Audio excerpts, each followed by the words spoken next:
এই দুনিয়া একটা অদ্ভুত জায়গা। এখানে কেউ হাসে, কেউ কাঁদে, কেউ পায়, কেউ হারায়। কিন্তু একটা জিনিস আমরা প্রায় ভুলে যাই, এই দুনিয়া চিরস্থায়ী নয়। রসুলুল্লাহ সাল্লাল্লাহু আলাইহি ওয়াসাল্লাম বলেছেন, যে ব্যক্তি আল্লাহর জন্য কিছু ত্যাগ করে, আল্লাহ তাকে তার চেয়ে উত্তম কিছু দান করেন।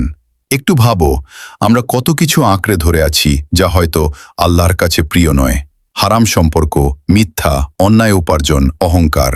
আমরা জানি এগুলো ভুল, তবুও ছাড়তে পারি না, কারণ আমরা ভয় পাই, যদি এগুলো ছেড়ে দেই তাহলে কি পাব।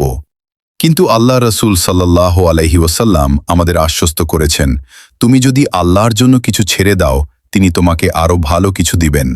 তুমি যদি হারাম ভালোবাসা ছেড়ে দাও, আল্লাহ তোমাকে হালাল ও পবিত্র ভালোবাসা দিবেন। তুমি যদি অন্যায় আয় ছেড়ে দাও, আল্লাহ তোমার রিজিককে হালাল ও বরকতময় করে দিবেন। তুমি যদি গুনাহ ছেড়ে দাও, আল্লাহ তোমার হৃদয়কে শান্তিতে ভরে দিবেন।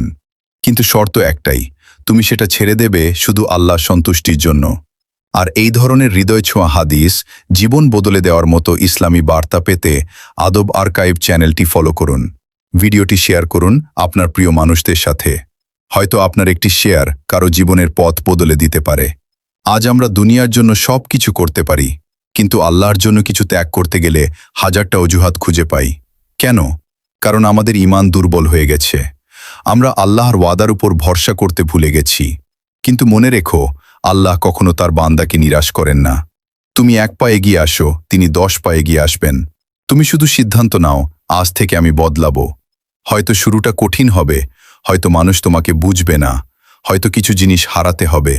কিন্তু বিশ্বাস রাখো, যা তুমি আল্লাহর জন্য ছেড়ে দিচ্ছ তা কখনোই ক্ষতি নয়, বরং সেটাই তোমার জীবনের সবচেয়ে বড় লাভ। একদিন যখন তুমি ফিরে তাকাবে,